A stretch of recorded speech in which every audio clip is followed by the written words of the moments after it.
नेक कमाल खुद नहीं करते चले जाना।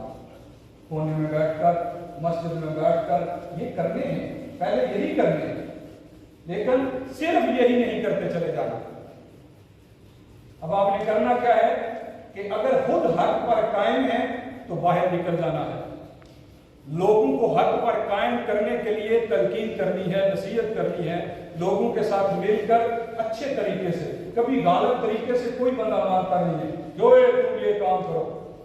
अल्लाह ने कभी भी ये हुक्म अपने नबी को भी नहीं दिया। अपने नबी से भी यही कहा है, मेरे प्यारे इस तरीके से अपनी बात को दूसरों तक पहुंचा दो, मानना या ना मानना उन पर है।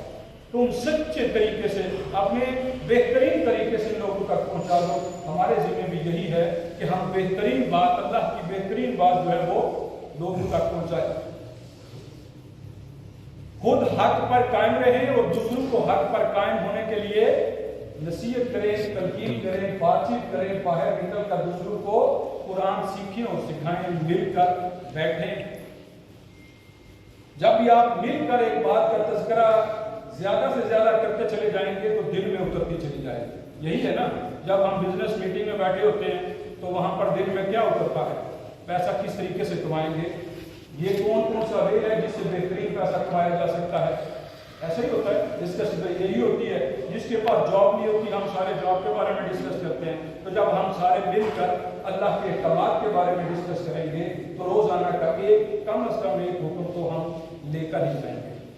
और अगर उसमें से हम 70% भी अमल करते चले जाएंगे तो हमारी जिंदगी बेहतरीन हुस्न वाली जिंदगी बनती चली जाएगी। जब हम दूसरों का दिल दुखाना बंद कर देंगे, जब हम दूसरों को बेइज्जत करना बंद कर देंगे, जब हम दूसरों का नुकसान करना बंद कर देंगे तो आप देखें नफरतें खत्म होना शुरू हो जाएंगी और मोहब्बत बढ़ना शुरू हो जाएगी। अल्लाह के नबी सल्लल्लाहु अलैहि वसल्लम को और मुसलमानों को कुरान ने वाज़ेह तौर पर हुक्म दिया कि जब जंग में तुम गालिब हो जाओ, लड़ते लड़ते तुमने गलबा हासिल कर लिया, फातेह हो गए, किसी ने मुखालिफ ने तलवार उठाकर अमर मांग लिया, तो अब आपकी तलवार फौरन नीचे चली जानी चाहिए, नहीं चलनी चाहिए। और उसके नतीजे में अगली आयत में कुरान बताता है कि वो नतीजा क्या निकलेगा, उसका फौरन नहीं निकलेगा। ये मत मान लें कि फौरन निकल आएगा और सारे लोग उससे अमन में आ जाएंगे। उसका नतीजा ये निकलेगा, कुरान कहता है कि जंग अपने हथियार फेंक देगी। अगर आप इस तरीके से लोगों को अमन देते चले जाएंगे तो जंग अपने हथियार फेंक देगी और अमन कायम होना शुरू हो जाएगा। मुसलमान जहां पर भी जाते थे ऐसा ही रवैया अख्तियार करते थे। तो हमारे फरीज़े में शामिल है कि हम जब भी खुद अमल करें वो दूसरों को भी बताएं।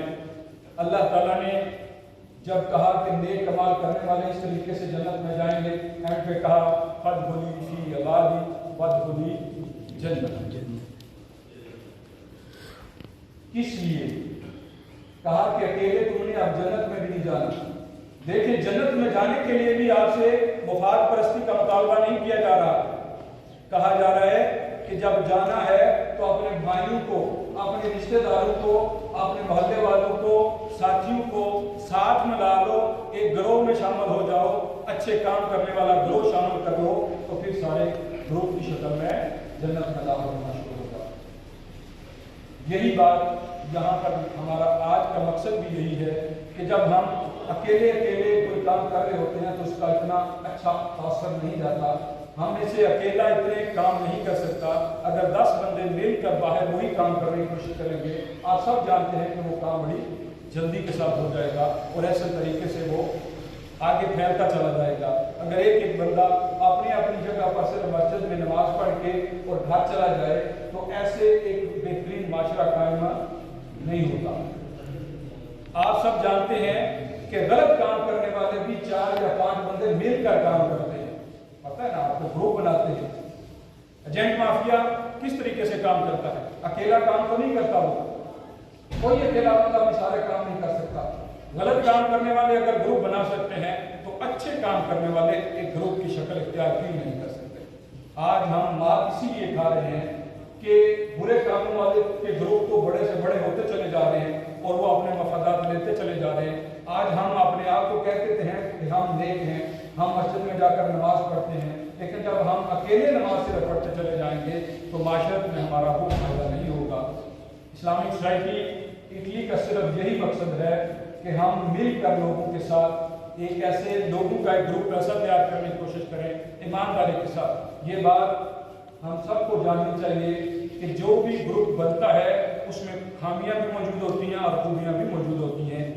اگر کسی میں خوبیاں زیادہ ہوں تو ہمیں صرف خوبیوں کی طرف دھیان دینا چاہیے۔ اگر ہم خامیوں پر یہ بات ہم میں زیادہ بڑھتی چلی جا رہی ہے کہ جب ہم کسی کے ناقد ہوتے ہیں تو ایک چھوٹی سی خامی پکڑ کے آتا ہے یہ تو بالکل کیا۔ آپ کو پتہ ہے کہ اللہ نے بھی سورۃ القاریہ میں کہا ہے کہ ہم وزن کریں گے، جب جنت دیں گے تو کیا کریں گے؟ میزان قائم کریں گے۔ میزان قائم ہوگا تو کیا ہوگا؟ اچھے کام ایک پلڑے میں رکھے جائیں گے اور برے کام ایک پلڑے میں رکھے جائیں گے۔ یہ تو نہیں ہوگا کہ برے کام ہوں گے ہی نہیں، برے کام ہوں گے نا، لیکن اچھے کام والا پلڑا جھک جائے گا تو فیصلہ کدھر ہوگا؟ جنت کا۔ اور اگر برے کام والا پلڑا جھک جائے گا تو فیصلہ کدھر ہوگا؟ جہنم کا، برا فیصلہ۔ تو یہاں پر ہمیں بھی فیصلہ کرتے ہوئے تھوڑا سا معتدل رویہ اختیار کرنا چاہیے۔ جب آپ کا اللہ اتنی عظیم ہستی اسی معاملے پر فیصلہ کرتا ہے کہ غلطیاں موجود ہیں لیکن اچھائیاں اگر زیادہ ہیں تو ادھر کا فیصلہ ہو جانا چاہیے۔ اسلامی سوسائٹی کا یہی ہم پیغام لے کر آئے ہیں کہ مل کر کام کرنے میں بہت بہتری ہے۔ اللہ کے نبی صلی اللہ علیہ وسلم نے یہی کہا تھا کہ جماعت تیار کر لیں تاکہ باہر نکل کر لوگوں کی فلاح کے لیے کام کریں۔ اسلامی سوسائٹی الحمدللہ اپنے مفاد کے لیے کوئی بھی کام اگر آپ دیکھیں گے تو ہم اپنے مفاد کے لیے کوئی کام نہیں کرتے۔ اگر ہم یوتھ کا کوئی پروگرام کرواتے ہیں، خرچے سارے ہم اپنے اوپر لیتے ہیں اور لوگوں کے بچے گھروں سے اٹھا کر وہاں پر مرکز میں لے کر جاتے ہیں، یا کوئی جیسا اگر پروگرام ہو تو ہم سارے بچوں کو یہاں پر اکٹھے کرتے